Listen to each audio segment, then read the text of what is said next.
পুলিশের ৯২তম police constable পুরুষ ব্যাচের পাসিং আউট প্যারেডে অনুষ্ঠানে উপস্থিত ছিলেন রাজ্যের মুখ্যমন্ত্রী ডক্টর মানিক শাহ। এছাড়া উপস্থিত ছিলেন পুলিশের প্রধান অনুরাগ সহ অন্যান্যরা। মোট ৪৬৯ জন ত্রিপুরা পুলিশ এবং একজন টিএসআর, মোট ৪৭০ জন পাসিং আউট হয় আজকের এই প্যারেডে। এই অনুষ্ঠানটি হয় এ চন্দ্র রমা রাও টিএসআর ট্রেনিং সেন্টার আরকে নগরে। ডিউরি রিপোর্ট, খোয়াই টাইমস বাংলা। পূর্ণভাবে প্রতিশ্রুতিবদ্ধ। সরকারের কার্যকর পদক্ষেপের ফলে হিংসাত্মক ও বেআইনি কার্যকলাপ কঠোরভাবে মোকাবেলা করা সম্ভব হয়েছে।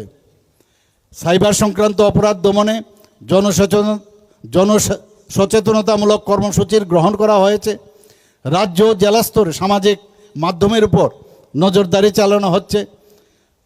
আপনারা সবাই জানেন যে 8টি জেলায় মোট 60টি জায়গায় 8টি জেলায় 9টি মহিলা থানা করা হয়েছে।